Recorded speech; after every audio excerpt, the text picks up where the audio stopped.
After months of speculation and rumors, Pascal Siakam is finally on a new team. While the Raptors looked good after moving Anunoby, it was clear that they wanted to go young and that Pascal would be more valuable on a playoff team.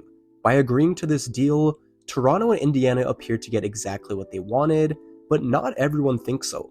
For every Pacers or Raptors fan that loves this trade, there seems to be one who's disappointed by it. There are good arguments from all sides, but when I look at the context and timing of this deal, it's clear to me that Indiana came out on top.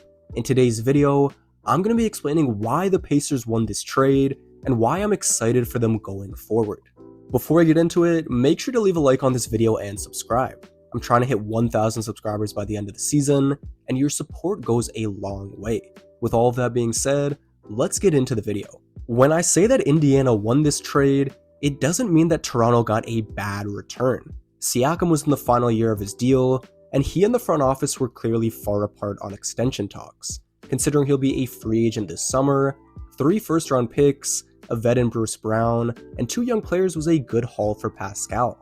While this may be the case, the Raptors could have gotten an even better deal had they traded Siakam earlier. The longer they held on to him, the more his value decreased, which is why they got a good return for him and not a great one. I think some people are overrating this trade simply because of Masai's reputation.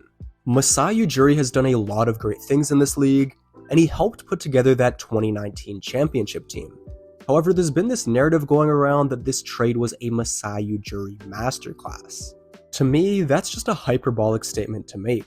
The highlight of this move was the 3 first-rounders, and with Brown being an enticing piece for contenders, Toronto could likely flip him for a 4th pick.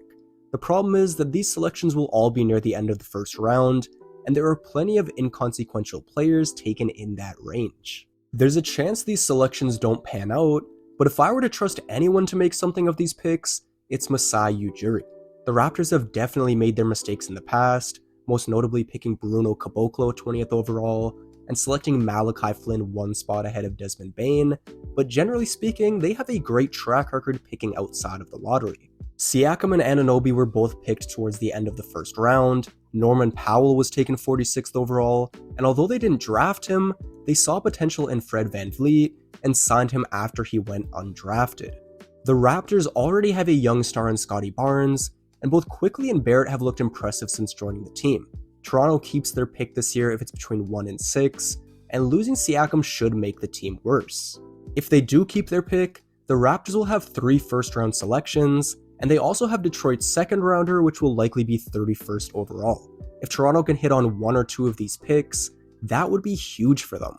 The Raptors have proven they can do that, so I'm comfortable saying this was a good trade for them, just not a great one, as you can't guarantee anything when discussing draft picks.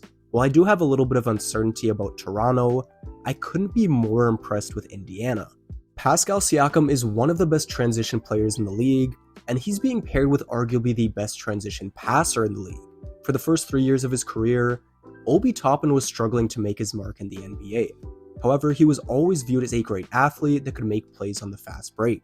Since being paired with Halliburton, Toppin has gotten the cleanest looks of his career, which is why he currently has the highest 2-point percentage in the whole league.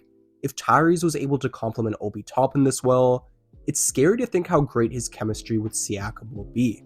Halliburton will also make sure that Siakam gets his touches. An underrated part of Halliburton's game is that he gets the ball out of his hands quickly and allows his teammates to initiate plays. This is important because it allows everyone to establish a rhythm.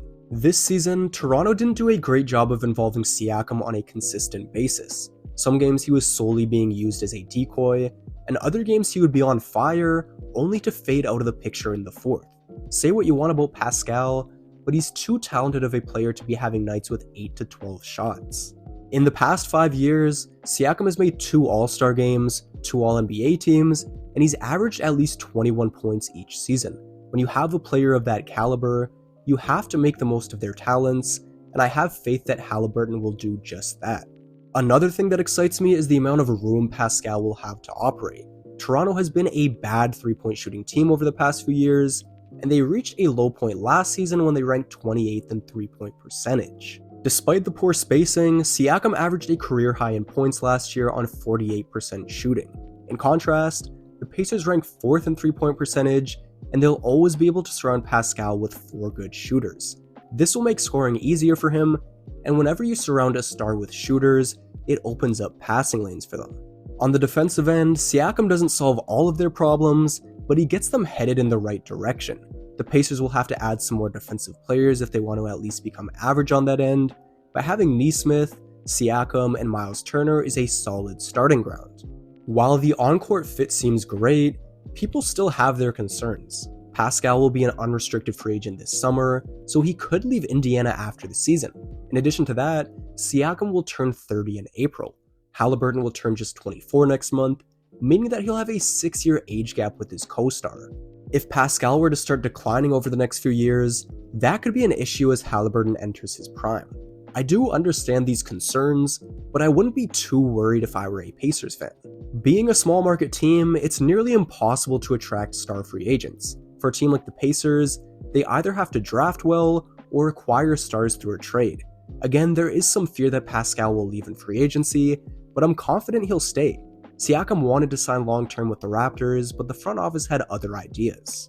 By trading for Pascal now, Indiana is showing him how much they want him.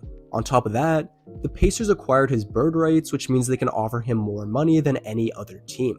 Indiana sees Siakam as part of their future, they can offer him more money than anyone else, and the basketball fit is perfect. I don't see why he'd leave, and that's great news for the Pacers. While he will be entering his 30s soon, Siakam played in nearly 86% of his games as a Raptor, and that number would have been higher had he not spent time in the G League to start his career.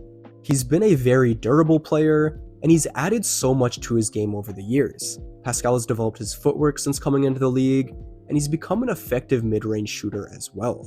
In my eyes, he shares a lot of similarities with DeMar DeRozan. DeMar has never had a major injury, and he's a highly skilled player. With this combination, DeRozan is averaging 22 points and 5 assists as a 34-year-old, so I don't see why Pascal can't be effective in his mid-30s as well.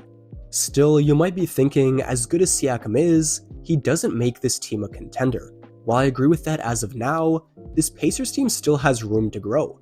Acquiring Pascal was great for Indiana, but it's what they didn't have to give up for him that makes the deal even better. The Raptors wanted either Benedict Mathurin or Jarris Walker, and they received neither. The Pacers also held on to young guys like Andrew Nembhard, Aaron Nesmith, and Obi Toppin, who all could have been included in this deal. Indiana has their franchise player in Tyrese Haliburton, a co-star in Pascal Siakam, and several young players that could elevate this team to new heights. The Pacers could also go the route of trading for another star, because they still have the assets to do so. A name to keep an eye on would be Mikal Bridges. The Nets have been disappointing this season, and they would be better served to stockpile assets and go young than try to build around a 27-year-old Bridges and maybe squeak into the playoffs. When Mikal was first traded to Brooklyn, he averaged 26 points on great efficiency to close out the season. However, his percentages have dropped this year, and his scoring average has fallen to 21 per game. In his time with the Nets, Bridges has proven that he's more than just a 3-and-D player, but he's also shown that he's not a franchise cornerstone. If the Pacers were to acquire him, he could average 17 to 18 points as a third option, which would allow him to expend more energy on defense. Obviously, I'm just speaking in hypotheticals, but the point is that Indiana has options. Getting Siakam will make the team better this season, and there are ways that they can take further steps going forward. The Pacers were lucky to trade for Haliburton in just his second season, and they aren't taking that for granted. Haliburton gave Indiana the hopes of a bright future, and acquiring Siakam is the first domino in turning those hopes into reality. Anyways, that's going to be all for today's video. Make sure to leave a like, subscribe, and let me know your thoughts down in the comments section below. With all of that being said, I'm out, and I'll see you in the next video.